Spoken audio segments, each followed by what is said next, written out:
I've been raising my best friend's daughter on my own since he passed away. One day, as I was dropping my daughter off at daycare as usual, I unexpectedly ran into someone I never thought I'd see again. It was my ex-girlfriend, who had broken up with me unilaterally 7 years ago.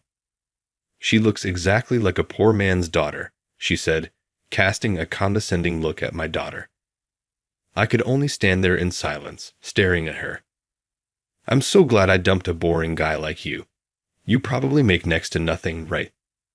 "My husband now runs his own company," she continued, talking about her current situation and complaints. My daughter said to her, "Uncle Mason, is this lady kind of clueless about the world?" Hearing that, my ex turned bright red with anger, and I never expected what happened next. At that time, I had no idea how everything would unfold. "My name is Mason. I'm 30 years old, working as a company employee while aiming to become a manga artist." "Lulu, are you still not dressed? Breakfast is ready, but I can't find my other sock." "Patches took it." "It's not my fault." "Help me find it, Uncle Mason." Lily, the 4-year-old girl, complained that our 8-year-old calico cat, Patches, had run off with her sock in its mouth. "Patches, stop sabotaging her. Lily has to go to daycare. Just grab a new pair and put them on. Come on, breakfast is waiting." When I got back, I promised to give Patches lots of treats, telling him, "Okay, be a good boy and wait for me."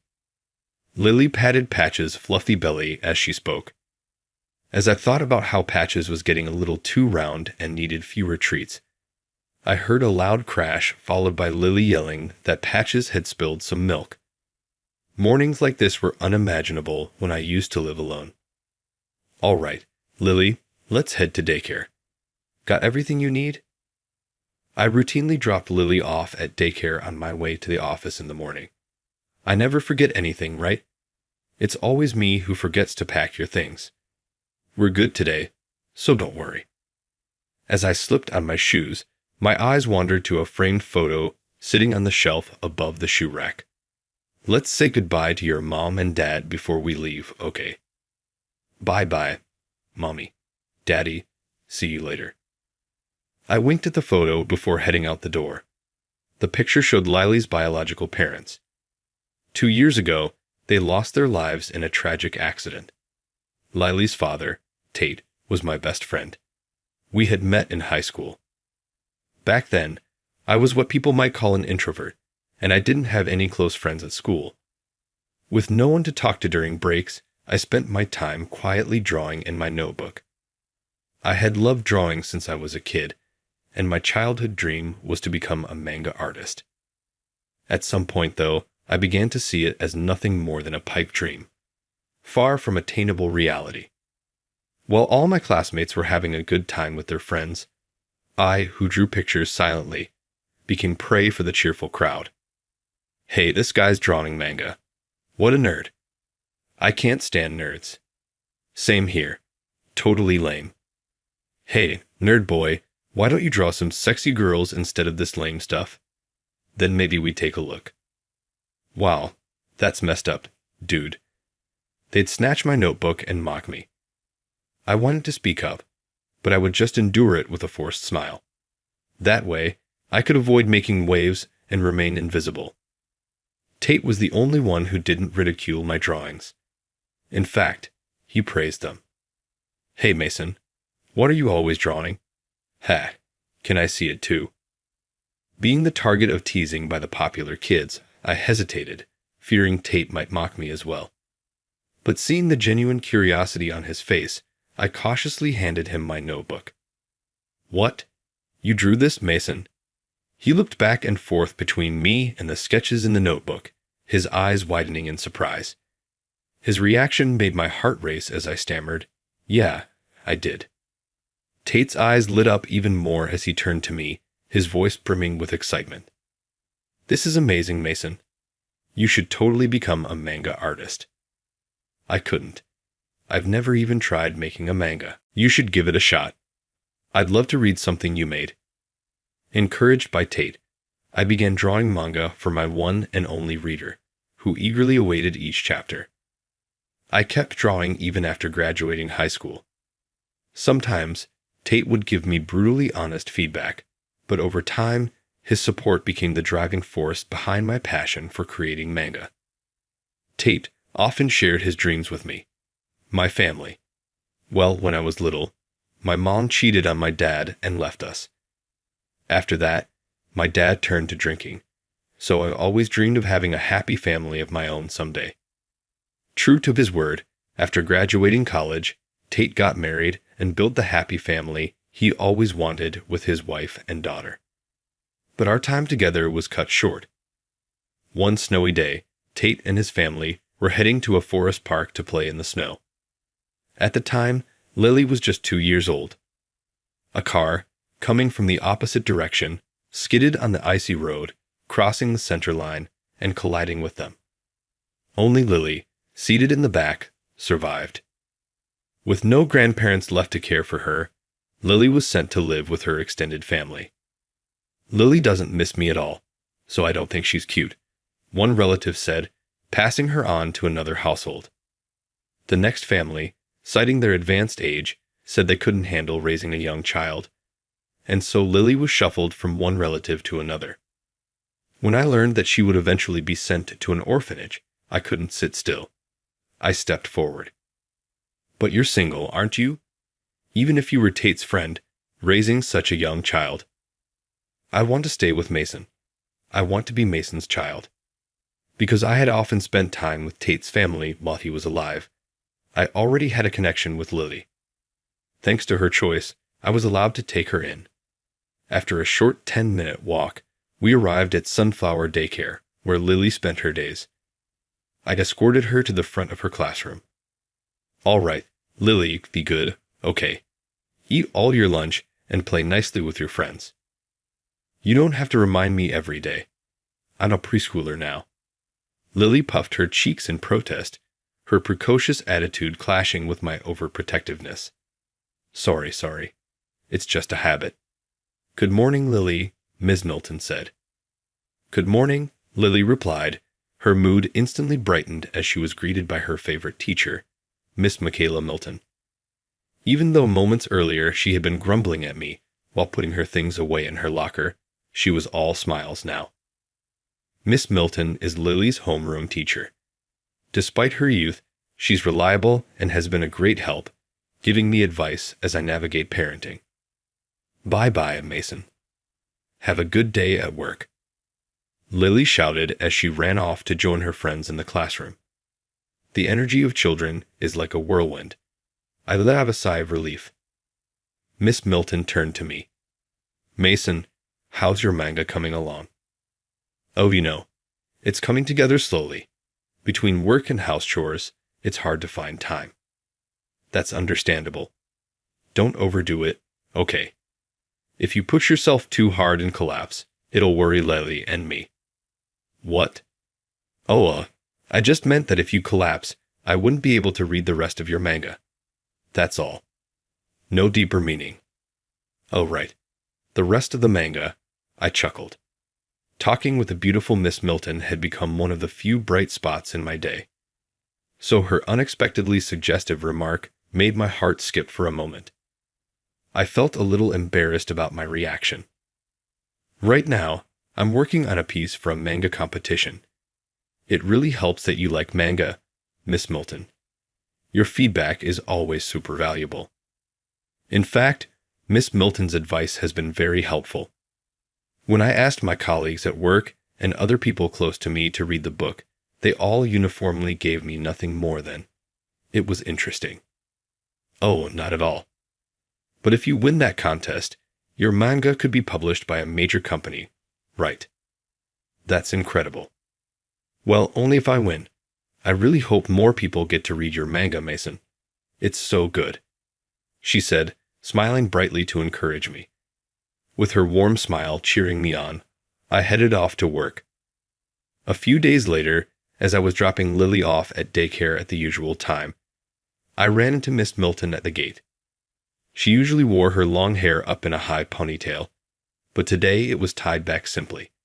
Noticing the change, I asked out of curiosity, "Miss Milton, you look a little tired today. Is everything okay?" "Oh no, you noticed. Actually, I am a bit tired.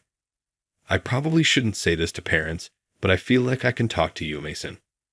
She gestured for me to step aside to the edge of the playground before she began speaking. "You see, there's this new child who recently joined the daycare.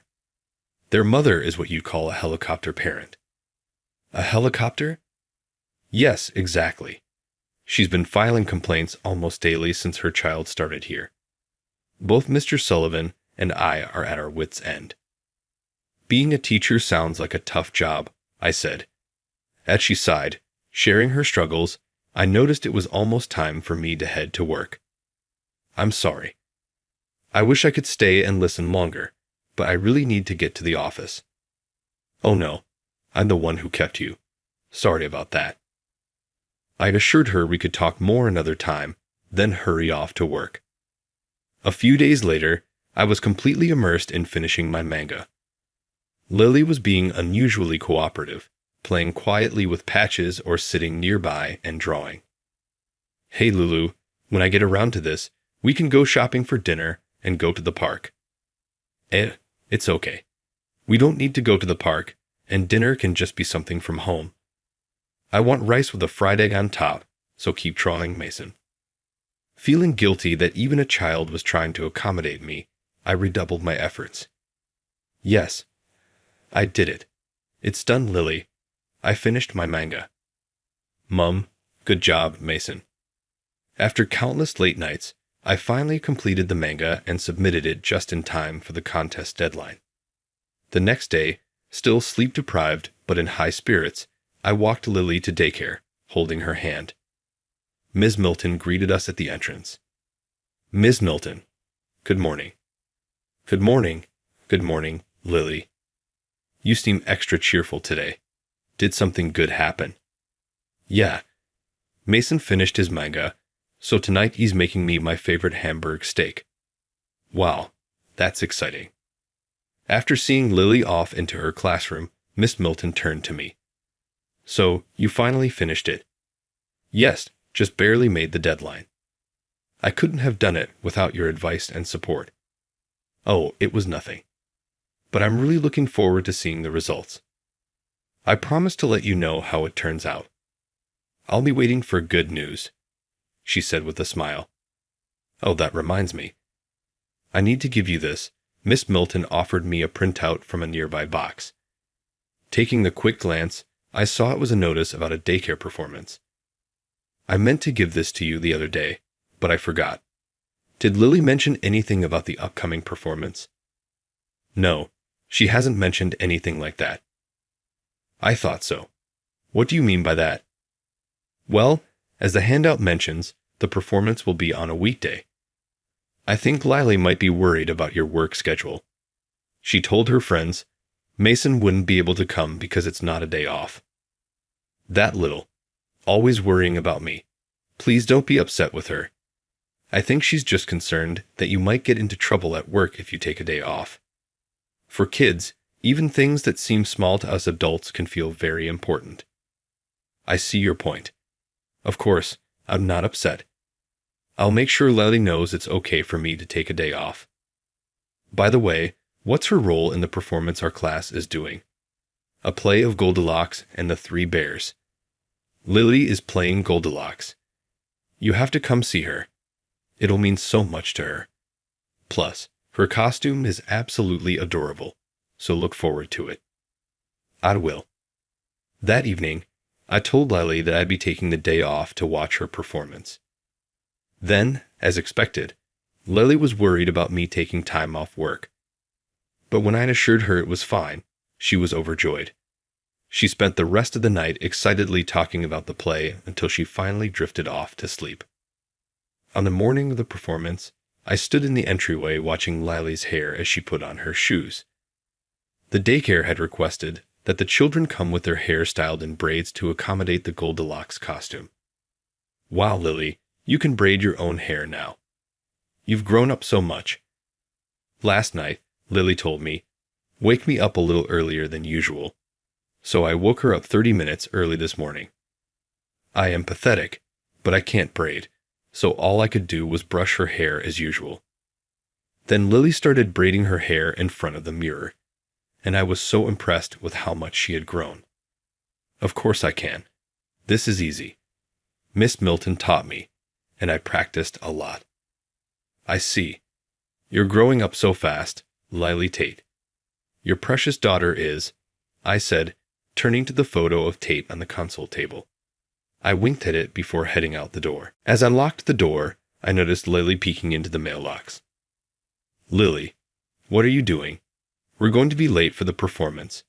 Remember, seating for parents is first come, first served. Let's hurry up and get a good spot.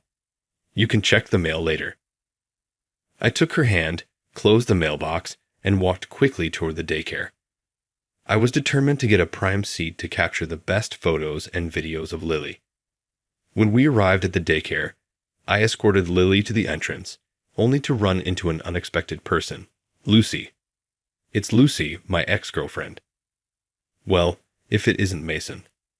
What are you doing here with a kid? Her gaze shifted to Lily, and she smirked. She looks exactly like a poor man's daughter. Annoyed, but wanting to avoid a scene in front of Lily, I bit back my retort. Taking my silence as permission to continue, Lucy launched into a tirade. We recently moved into a new house nearby, so I enrolled my son in this daycare. But honestly, this place is awful. The teachers are poorly trained, the facilities are outdated, and the staff's attitude is just terrible. Especially my son's teacher, who is just young and has nothing going for her. I've already asked Miss Sullivan to replace her. Hearing this, I realized Lucy must be the so-called helicopter parent Miss Milton had mentioned. What's with the silence? Say something. You're as boring as ever. Breaking up with you was the best decision I ever made. Her smug tone finally pushed me to respond. Please don't talk like that in front of children, I said, not wanting Lily to hear more of her nonsense. Lucy, seemingly offended by my comment, shot back in an agitated tone. Oh, stop being so uptight. For your information, my husband runs his own company. He makes good money, and thanks to him, my son and I live a wonderful life. Marrying someone like you, with your meager salary, would have been a huge mistake. Her temper seemed to be the same as it always was. Lucy flippantly looked down on me and giggled with a silly expression on her face. I remember that I was never good at this part of her. We had dated 7 years ago, back when I was fresh out of college and just starting my career. I'd met Lucy at a mixer, reluctantly dragged along by my colleague Sydney. Having never joined clubs or dated in college, I wasn't used to talking to women and was inexperienced in relationships. Is this seat taken? She had asked during one of the mixers, many seat rotations, pointing to the empty spot next to me. That was how I first met Lucy. The soft and charming aura of Lucy made my heart race. What, you graduated from H University, Mason? That's amazing. When I mentioned my alma mater after she repeatedly asked, her eyes lit up, and perhaps tipsy, she leaned in closer to me. It's not that impressive, really, I responded, surprised by the sudden contact with the woman. Sydney teased me as I responded with a surprised look on my face at the sudden contact with a woman. Don't be so modest, Mason. He's the first H University grad in our company's history. The higher-ups have high expectations for him. Lucy, if you're interested, now's your chance. Oh, stop it. Don't say things like that, Sydney. Are you drunk? Quit teasing us already. That was how Lucy and I first met. Soon after, she pursued me, leading to our relationship. At first, things seemed to be going well, but there were moments when I felt we weren't quite on the same wavelength. So, Mason, if we got married, what kind of house would you want to live in? Wait, married? Isn't it a little early to be talking about that? We've only been dating for 3 months. Don't you think we should get to know each other better first? You're so boring sometimes. It doesn't hurt to imagine what kind of house we'd have. I guess just a normal house. Forget it. Whenever things didn't go her way, Lucy would get upset, and calming her down was always exhausting. 6 months into our relationship, she broke up with me out of the blue. What do you mean you want to become a manga artist? You've never mentioned that before, she shouted one day while we were out shopping for her birthday gift. After indulging her whims all day, we decided to take a break at a cafe. That's when I casually brought it up, only for her to explode. Calm down, Lucy. People are staring. I don't care. Why would you want to be a manga artist? It's been my dream since I was a kid. I'm still working my day job now, but I hope to debut as a manga artist someday. You've got to be kidding me. I started dating you because I thought you had a bright future ahead of you as a university graduate. I want to be rich and live a luxurious life, not throw it all away on some ridiculous dream. Are you stupid? So that's how you saw me all along. Yes. I thought you were destined for success. There's no point in staying with you now. We're done, she declared before storming out of the cafe, leaving me behind. Even now, thinking about that moment fills me with bitterness. I was lost in thought when Lily, who had been standing next to me, glanced at Lucy and asked bluntly, "Mason, is this lady clueless about the world?" Lucy sneered, glaring at Lily. At that moment, Miss Milton appeared, being led by a few concerned children who had overheard our argument. "What's going on here?" one of the children asked. There were grown-ups arguing. Please stop this. It's upsetting the children. Even though Lily adored Miss Milton, she seemed unfazed by her arrival. She wasn't afraid to speak her mind, even to an irritated Lucy. "Mason is going to win the manga contest and become an amazing manga artist," Lily said proudly. Lucy snorted, looking at Lily with disdain. "What nonsense. He's just dreaming. Adults shouldn't cling to silly dreams. It's pathetic." "Lily, please don't say things like that in front of others." "It's not decided yet," I said, feeling a mix of embarrassment and frustration as my dream was belittled.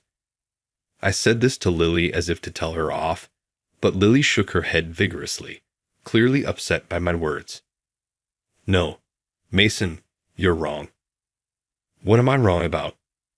When we left the house, there was a letter in the mailbox. It had a drawing of Izzy's Big Adventure on it.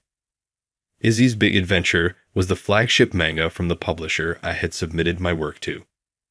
If the envelope really had that illustration, it could only mean one thing: a victory notification. Only winners received such notifications in advance. "It has to be it, Lily. We did it. I won. See? I was right all along." "You won. That's amazing. Congratulations," Miss Milton said, beaming as if the achievement were her own.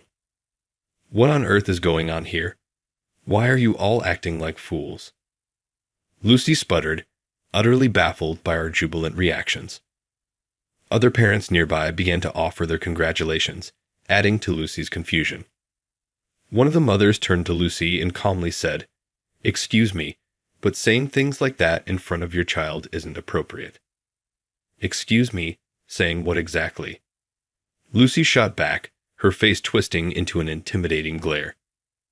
"Making disparaging remarks about someone else. If you talk like that often, it could negatively influence your child. You should think about how your words might impact them. After all, you're a parent." Lucy's face flushed with a mix of anger and embarrassment. "Mind your own business. Parents like you, always shoving your opinions about parenting down everyone's throats, are so annoying." The mother was deflated by Lucy's outburst, but another parent stepped in to back her up. "This woman, she's the one who's always cornering Miss Milton and Miss Sullivan at pickup time to give them endless lectures. I overheard her once. It was just a nonstop rant about her parenting theories. It's not like the teachers can do anything about that kind of stuff. I thought it was so weird." Her words seemed to unleash a floodgate, and soon other parents chimed in with their own complaints about Lucy. The situation quickly spiraled out of control. Mason, you'll regret humiliating me like this. Remember that. Lucy spat before storming out of the daycare, as if fleeing the scene. As the time for the play was approaching, the parents who had been watching the commotion quickly got on their feet and headed for the hall. It seemed Lucy and her son decided to skip the play altogether. To fill the role, Miss Milton stepped in, delighting the children with her surprise performance. Lily's class's rendition of Goldilocks and the Three Bears was absolutely adorable. Watching Lily shine on stage, I secretly wiped away a tear of pride. As Miss Milton had promised, Lily's costume was precious, and I didn't hesitate to take countless photos. That day, Lily and I cooked a celebratory dinner at home. "Lulu, eat up," I said, unsure how much we'd need, so I bought a ton of taco shells. "Mason, we don't have enough toppings at my house," she replied. It's customary to celebrate birthdays, Christmas, and other celebrations by making tacos together, which had become Lily's favorite food. This is because when Lily first came to my house, she was having a hard time getting through the meal, so I came up with the idea of tacos as a desperate measure. Since then, it had become her favorite food, and when it comes to celebrations, it's making tacos. "Mason, when can I buy your manga at the bookstore?" Lily asked, munching on an almost empty taco shell with only a little bit of the ingredients on the end. "It'll be a while, probably a year or more after the serialization starts, but it should be in a magazine first. Then I will buy it." "What? Don't bother buying that. The author is supposed to get one copy of that magazine, and I'll give it to Lily." "No, I want to buy it with my allowance. That way, it helps your paycheck, right?" she said, crumbs on her cheeks and a determined look on her face. Lily's earnestness melted my heart and made me laugh. "You're so sweet, Lily." "Well then, I'll give you a school bag as a gift," I said. She looked at me with an exasperated expression. "Mason, what are you talking about? I'm still a preschooler. First grade is after preschool." I chuckled and decided to share a tidbit I'd overheard from other parents at daycare. "You probably don't know this, but cute school bags sell out fast. If we don't pre-order, you might not get the one you want." "Really? That's bad. I want a Teppy school bag and lunchbox. We have to get them soon." I promised Lily we'd shop for her favorite character-themed school supplies. Savoring the joy of my contest victory, 3 days later, I was summoned to the headquarters of the major publisher running the contest. I was led not to the bustling editorial department I had imagined, but to a quiet, minimalistic meeting room. As I sat, the gravity of the moment settled in. This was the beginning of my career as a professional manga artist. I'd assumed the meeting would involve contract details. Soon, the door opened, and a casually dressed man in his 30s entered. "Sorry to keep you waiting. I'm with the editorial team, and I oversee the contest." "Here's my card," he said, handing it over as he got straight to business. The publisher opened a screen on the tablet they were holding and showed it to me. "I'd like you to take a look at this." The unusually serious atmosphere gave me a bad feeling. As I looked at the screen they indicated, it seemed to be some kind of social media platform. "Please read it."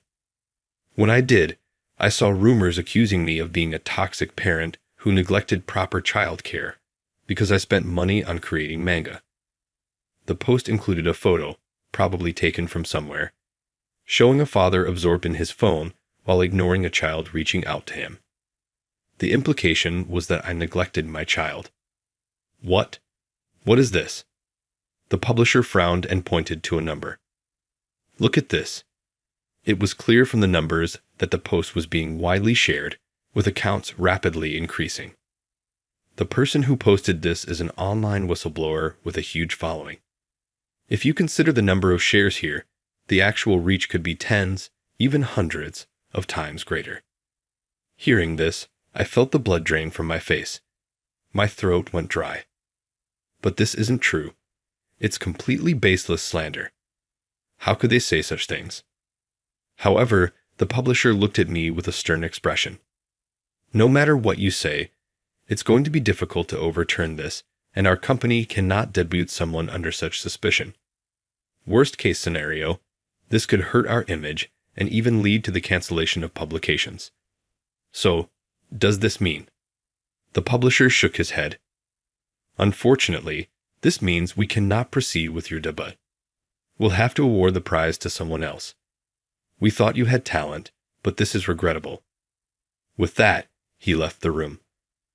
Out of nowhere, my dream of becoming a manga artist was shattered. Feeling dejected, I headed out to pick up Lily at the daycare. I forced myself to appear cheerful as I entered the classroom. Good evening, Lily. I'm here. Let's get ready to go home. Mason, you're done with work already. You're early.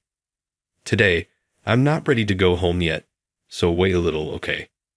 Lily said, starting to clean up her toys. Mason, good evening. You're early today. Were you off work? Huh. You can tell. I just came back from the publisher. I noticed your outfit is different from usual. Did they say something at the publisher? I really can't hide anything from you. I can kind of tell how people are physically conditioned because of my profession. You seem to be in low spirits. If you don't mind, I'd like to talk to you. Well, actually, they canceled my prize in the manga competition. What? Why? Apparently, there's a social media post spreading false rumors about me.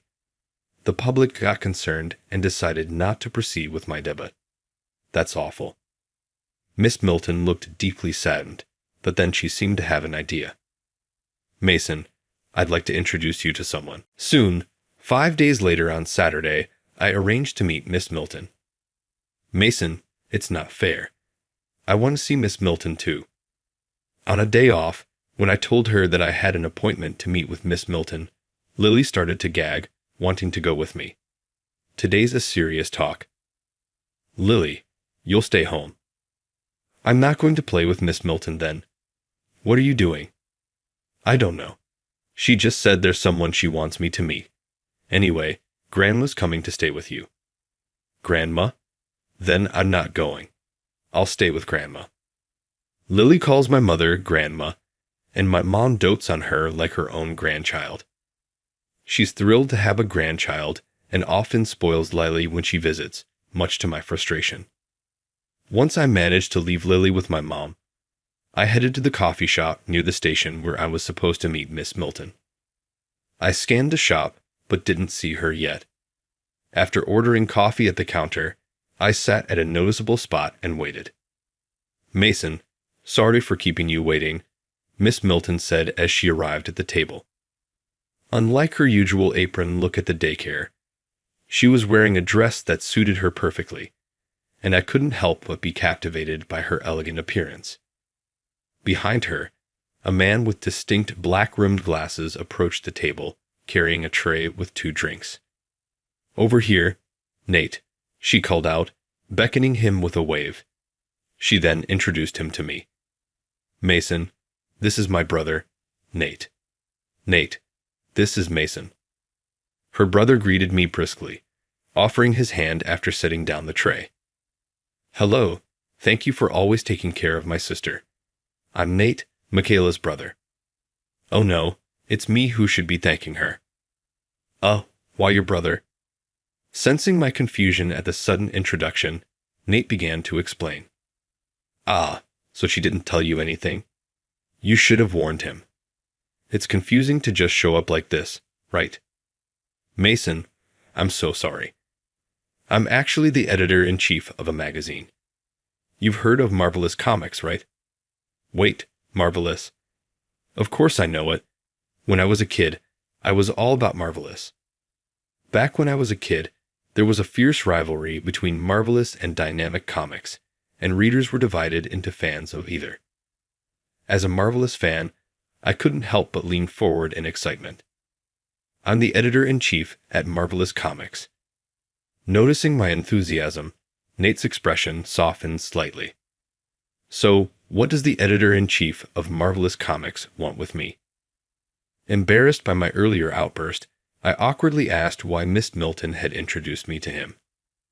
I've heard a lot about you from my sister. Hey, don't say that. Don't be shy. I've understood your character, and I truly want to help you. My sister always used to say that there's someone at the daycare with talent, but no opportunity to use it. I looked at Miss Milton, startled. She has a knack for spotting talent in manga, maybe because her instincts are similar to mine. At our editorial office, we sometimes ask her to read new submissions and give her thoughts. Honestly, a few of our hits have her input behind them. That's an exaggeration, Nate continued, but I will say this. I've always believed in the potential of your manga and characters. Mason, when I heard you were set to debut, I was convinced you'd be a hit. It's unforgivable that it all fell apart like this. After listening to them, Nate looked at me confidently. So, why don't you leave the rest to us at our publishing house? But false rumors have already spread online. Even if I become a manga artist, those accusations will haunt me. I don't want to cause you trouble. Don't worry about that, because it's not true, right? Nate's piercing gaze locked onto me through his glasses. Yes, of course. I treasure Lily more than anything in the world. Good, then leave it to us. Our gossip magazine editor-in-chief, Norman, is the perfect person to handle this kind of situation. Reassured by Nate's confident smile, I decided to trust him. Later, I was officially set to debut as a new manga artist with Marvelous Comics. Mason, I want you to focus solely on creating your manga. There's no way we're letting false rumors crush your talent. Following his advice, I put all my energy into the production work. After my one-shot manga was published, the editorial office was flooded with requests for a sequel. Today, I'm visiting the Marvelous Comics editorial office to discuss my upcoming serialization. So, how does it feel to be a successful manga artist? Had your life changed yet? Please stop that. My serialization hasn't even started yet. Fair enough, but trust me, anyone Michaela picks is destined to be a hit. I'll do my best to live up to expectations. All right, today we've arranged for you to do an online interview to prepare for your serialization. An online interview? Yep. Have you seen our official video channel? No, sorry, I haven't. That's fine. This time, we'll introduce you as a new manga artist on our official channel.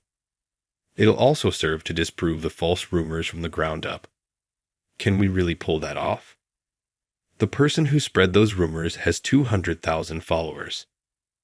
Nate smirked confidently and raised 3 fingers. Our reach is 3 million. I'm confident your fans will spread the truth. Trusting his words, I agreed to the online interview. For today's video, we're thrilled to have the rising star, Mason, who just made a dazzling debut. Mason, thanks for joining us today. The sudden high-energy introduction caught me off guard. Being naturally introverted, I couldn't help but flinch. Oh. Yes, thank you for having me. Mason, you've got quite the charmingly natural vibe. I feel a connection already. Do you think so? As I was chatting with Nate in the meeting booth, a young editor appeared and began filming the interview. Unprepared, I stumbled through the start of the interview. About 10 minutes into the conversation, the interviewer brought up the false rumors. By the way, Mason, you previously won a manga competition with another publisher, didn't you? Yes. I won and was supposed to debut, but it was canceled at the last minute. That was because of that leaked private life post on social media, right? Yes, it was all lies. Lies, you say. Could you elaborate? First of all, my daughter is not my biological child. She's the child of my best friend from high school, who passed away. Does that mean her parents? They died in an accident. I took her in. She's about to start elementary school, so we recently went shopping for school supplies, featuring her favorite character, Teppy. She loves tacos, and we often make them together. It's kind of our thing. Oh, and I still can't do braids. She beat me to it. We've only been living together for 2 years, but we're already family. Just hearing that, I can feel the warmth of your bond. That makes me happy to hear. I pour all my love into her and put her first always. It's my way of honoring my best friend. Thank you for sharing such a heartfelt story. Today, I'm looking forward to your future success. With that, the interview ended. A few days later, just before my serialization began, the interview was uploaded online and quickly surpassed 5 million views. Fans, eager for my debut, widely shared the video, helping it gain traction. At the same time, the identity of the person who spread the false rumors began to surface. Amidst a flurry of speculation, it was eventually revealed to be Lucy. Apparently, there was evidence, and it was certain. There were also several posts from her mom's friends, and although her real name would not be published because of her children, the situation was exposed to the extent that those who could understand it saw her identity. How could you do this to me? One day, as I was picking up Lily from daycare, Lucy confronted me. I instinctively moved Lily behind me, but Lucy didn't appear to be threatening. Instead, she was tearfully lamenting how her actions had destroyed her own life. Because of what I did, my husband told me he's divorcing me. If I hadn't run into you, none of this would have happened. It's all your fault. Now he's threatening to take custody of my son. What am I supposed to do? She grabbed at me in desperation, but nearby parents and the Sullivan director restrained her. Lily and I managed to avoid harm. While Lily seemed unfazed, I couldn't help but feel guilty for her frightening experience. Apparently, Lucy's own actions caused damage to her husband's company, and he was so angry about it that he pronounced a divorce. Later, Miss Milton told me that Lucy and her husband had divorced and their son had moved to another daycare. It was heartbreaking to think about children being pushed around for the convenience of their parents. 2 years have passed since then. Thankfully, I've been able to continue my serialization with Marvelous Comics. Sales numbers and feedback have been consistently positive, and recently I was informed that an anime adaptation is being planned. For now, it's still tentative, but if all goes well, the first episode will air in spring 2 years from now. Lily, hurry up or you'll miss the school bus. How long are you going to keep eating? Miss Milton called out to Lily while feeding Patch, our now noticeably chubby calico cat. Lily is now in elementary school, and I've left my office job to focus solely on being a manga artist. Mom's food is so yummy. I want to savor every bite. Lily, you always say things like that, and I can't even scold you. It's a familiar morning scene, but also a little different. I've officially adopted Lily, making her legally my daughter. Though Michaela and I aren't married yet, we live together. Just recently, we found out she's expecting, and we're planning to file our marriage registration next week. Bye, Daddy, Mommy, Dad, Mom, Patches, and baby, I'm off to school. Lily offered a silent prayer in front of the photo of Tate and his wife on the console table, then gave Patch's plump belly a squeeze. On her way out, she gently patted Michaela's growing belly and cheerfully dashed out the door. As always, I took a moment for my own silent ritual, reporting to Tate in my heart. Lily is full of energy today, just like always. I fulfilled our promise and achieved my dream of becoming a manga artist. The baby on the way will be raised with the same love and care as Lily. No matter what, please keep watching over us from heaven. In this way, I've not only cared for the precious daughter entrusted to me by my best friend, but also fulfilled the dream we shared. Now, I look forward to the future as we begin a new chapter together as a family of 4.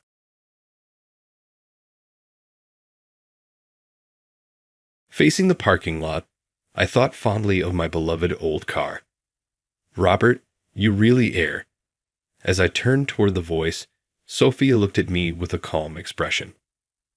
My name is Robert, and I'm 26 years old.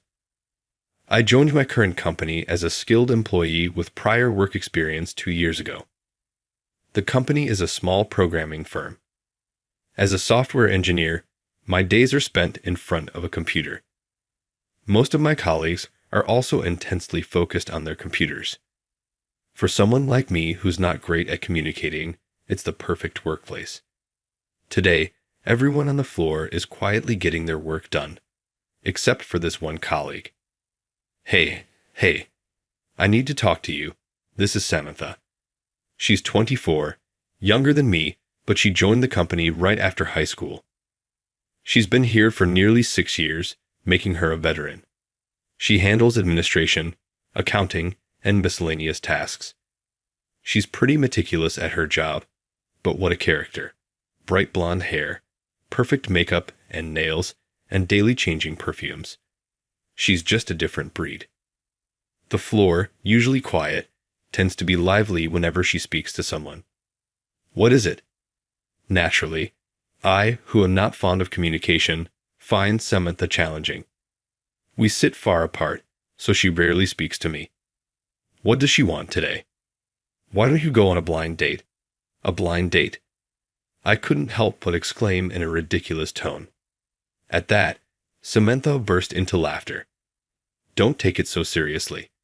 There's this really cute girl, one of my colleagues. You know? Aren't you interested? Not really. I cut her off sharply. The woman Samantha is trying to set me up with. I just don't feel like we'd be a good match. Ah, come on. Just meet her. Just when I thought the conversation was over, she persisted. I'm not interested in dating right now. I thought I had cut her off sharply, but Samantha was unfazed. So maybe you'll get interested once you meet her. Seriously, don't you find everyday life a bit bland? I've never seen you looking like you're having fun. She said this bluntly. Since she's always like this, her words don't particularly hurt me. I'm satisfied with my life as it is. Besides, Samantha, what are you thinking of introducing someone like me? No offense, but I'm a plain guy. I know it's one thing to say it myself, but it irks me when others do. All the guys around me are so loud. I thought maybe it'd be refreshing to have someone like you around for a change. That was quite an insult. Naturally, my answer was a firm no. But right, it's settled then. This Sunday at 10 a.m., meet at Central Station. You have a car, right? Come pick me up in your car, okay. She had forcefully decided on the time and place. I said I'm not going. It's impossible. Please ask someone else. How about asking Ryan? When I casually mentioned Ryan, his eyes widened and he shook his head vigorously. Robert is the one I want this time. Are you really going to turn down a colleague's request? I won't do your errands anymore. I won't even process your expenses. Are you okay with that? That would be a problem. But just as I was about to complain further, our manager Brandon shouted in anger, Samantha, enough. Good. Brandon finally intervened. Just as I thought this issue was resolved. Robert, just give in and go. She's making too much noise. Followed by an unbelievable continuation.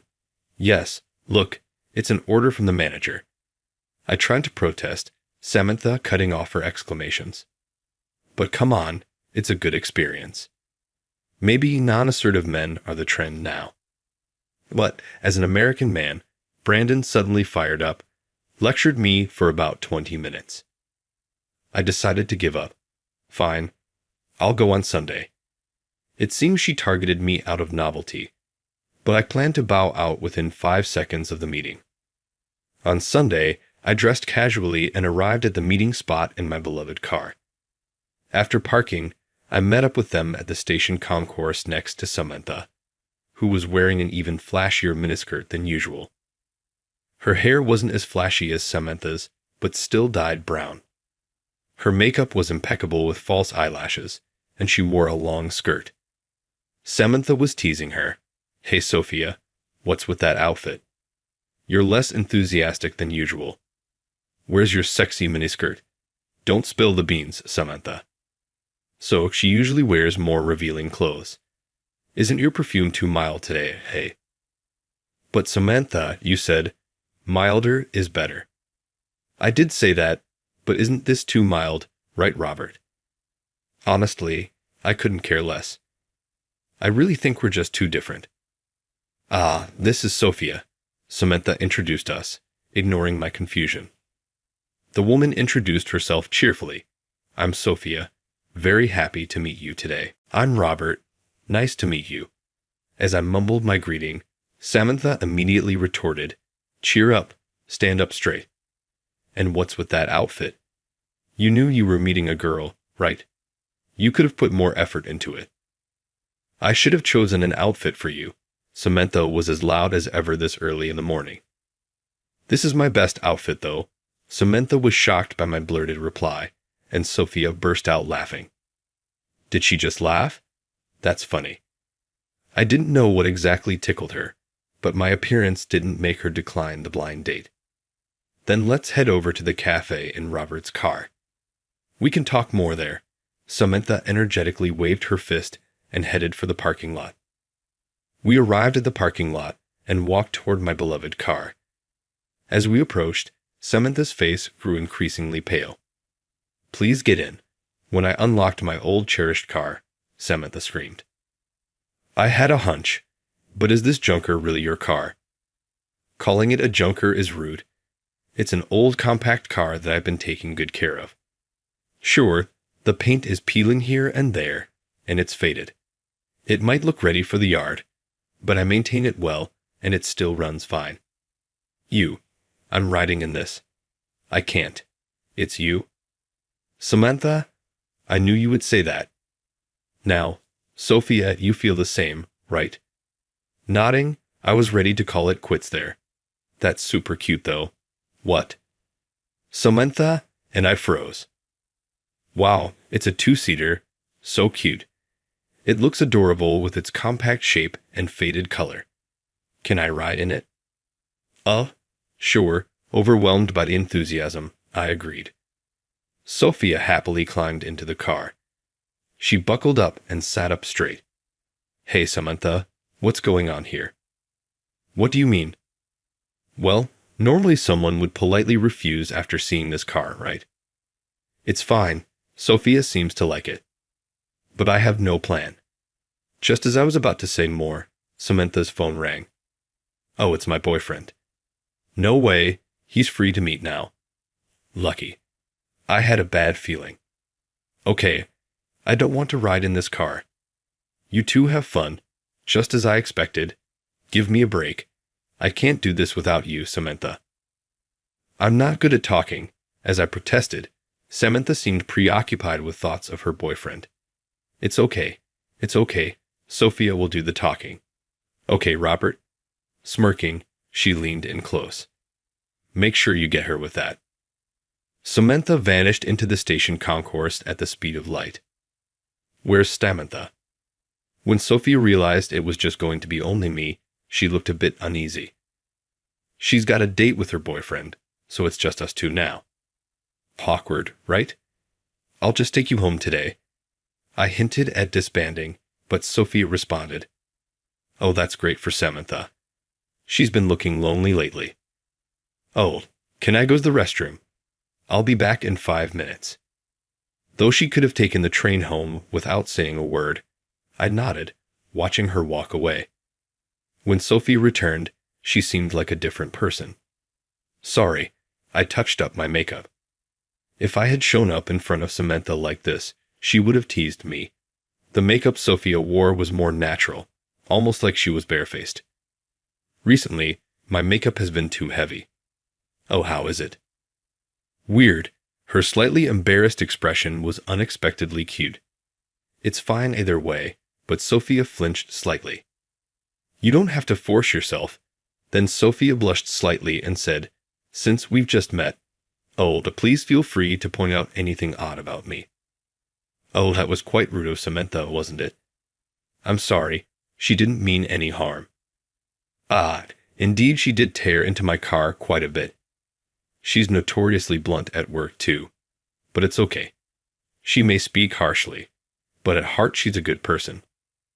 I know that. She's also meticulous at her job, and she even makes coffee daily, keeping each employee's preferences in mind. Saying this, Sophia looked as if she herself had been praised. Are you sure this is okay? Suddenly, just the two of us. Ah, it's fine. Let's go. So the blind date continued. I'm not good at making conversation, and surely if the silence in the car drags on, she will tire of a plain guy like me. I tried to steel myself, but then. Do you want some chewing gum? Water? I brought a variety of things. Do you prefer sweet or salty snacks? What do you like to do on your days off? Her words bombarded me like an unstoppable deluge. There was hardly a moment of silence, and there I was, unable to respond well. Gradually, I began to sink into self-loathing. Ah, this is fun. Hearing that, I blurted out, I'm not looking to date anyone right now. Without any context, I had blurted out my true feelings. I was slightly irritated that Sophia called our quiet car ride fun. I wasn't providing any entertainment. There's no way it could actually be fun. We should end this farce quickly. It's a waste of both my time and Sophia's. At a red light, I glanced at Sophia's face, and she responded with a smile. That's okay. Her smile seemed a bit clouded. Don't be so serious. Oh, are you tired from driving? Should we take a break somewhere? The tense atmosphere lightened slightly. In the end, my statement only seemed to make her more considerate.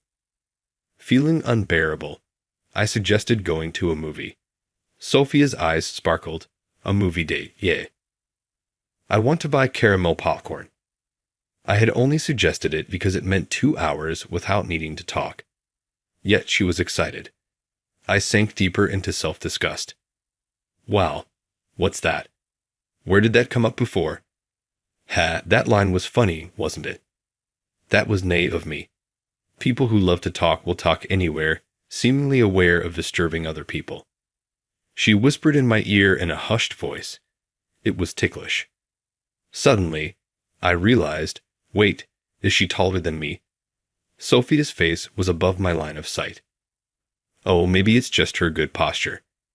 I've always been a bit slouched. I had noticed her good posture even in the car. As I was momentarily captivated by her posture, she offered me some popcorn. I hadn't really wanted any. Reflecting back, she had offered drinks and chewing gum while driving too. I felt a warm feeling inside. It reminded me of how my grandmother used to show her care.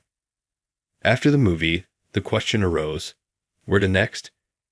I shouldn't be swept away by Sophia's cheerful disposition. I needed to be clear. Sorry, continuing this is a waste of time. I really don't want to date anyone, and we're just too different in personality and everything. I'll drive you home. Let's call it a day. Sophia looked surprised and a bit resigned. Understood. But there's just one place I'd like to stop by before we head back. Is that okay? So, I drove the car since it seemed to be on our way home. Here, the park was a spacious park with a view of the ocean, famous for its annual fireworks festival. It was actually a place I was quite familiar with. Sophia suggested we walk a little, so we got out of the car. Unusually, Sophia was silent. It felt a bit awkward.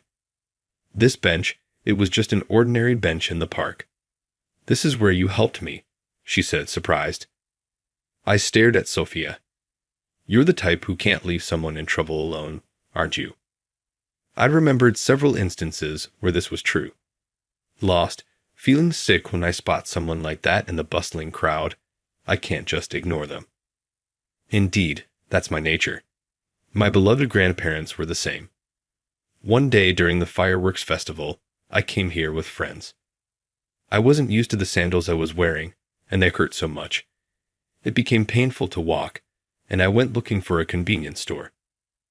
I told my friends to go ahead without me, but there was no store around. And when I couldn't walk anymore, I sat down here on this bench and huddled up. Then you offered me a bandage. I remembered suddenly. A memory of a woman holding her foot and looking down came to my mind. Wait, that was you, Sophia. You look so different. I didn't recognize you at all. Sophia smiled faintly. I had dyed my hair black and styled it up, so the vibe was totally different. I see, I said, understanding the drastic change in her appearance. As I nodded in understanding, Sophia continued, I was so moved, but I couldn't ask for your contact info, and I never thought we'd meet again. But there was a drinking party at your company last month, right? As she mentioned it, I recalled a mandatory social gathering that everyone had to attend that day. Samantha called me. It sucked, so we're having our own little party, she said. I was nearby, so I joined early, and there you were, Robert. I was so surprised. I asked Samantha to introduce you. I wasn't just filler then. It wasn't just a random selection. She had been looking for me, and I was the one she wanted. Surprised by this revelation, I found myself staring at Sophia. Unable to stand the tension, I asked a question. Why are you close with Samantha? Upon hearing this, Sophia smiled thinly. My parents are divorced. It felt like I had asked something I shouldn't have. Unsure how to respond. My parents were always busy too. We hardly talked, I tried to reply. Sophia smiled faintly again. Before they divorced, it was really tough. I went off the rails then. That's when I met Samantha. Just hanging out and having fun without thinking about anything. I thought if I lost Samantha and the others, I'd have nowhere else to go. So, I really put effort into my makeup and clothes. I see. Searching for a place to belong, was Samantha that place? Couldn't there have been somewhere else? My grandmother died around the time of my parents' divorce. I used to be sent to stay with my grandmother whenever my parents fought. With both my parents divorcing and my grandmother gone, I ran away from everything. That's why I'm really grateful to Samantha. If it weren't for them at that time, who knows what would have happened. Oh, but I'm thinking of moving on from the makeup soon. If your grandmother saw this makeup, she'd faint, I teased.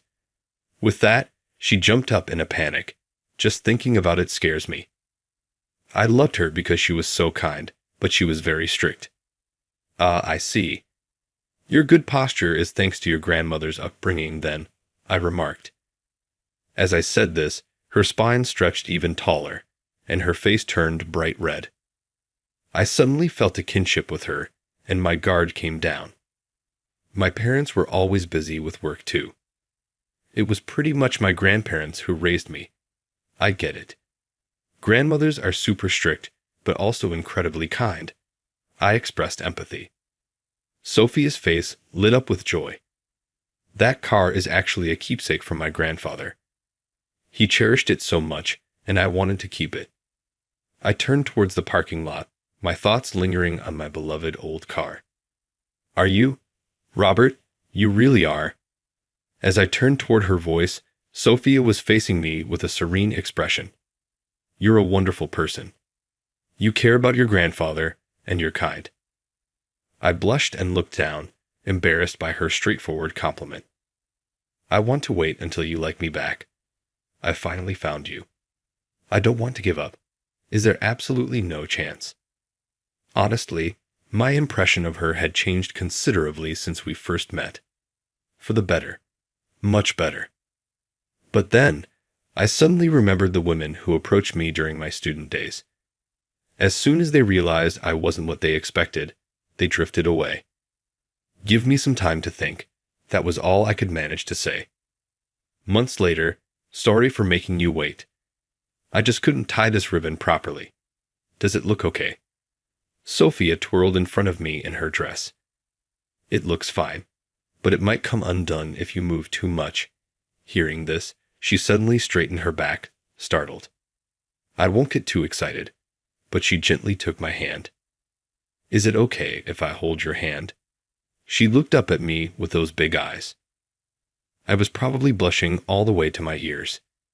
Today was our fireworks date at that same park where we had apparently first met. Yes, I had decided to date Sophia. After that day, we parted ways. Sophia was persistent. She'd call or message whenever there was a chance. Somehow, she had managed to set up dates without me even realizing. Samantha kept teasing me, Sophia has changed. Are you guys dating? Just date her already. Sophia had gradually become more herself around Samantha.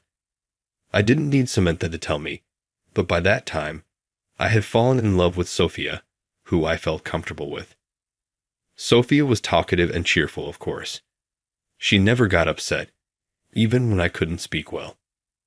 Recently, even the silences felt comfortable.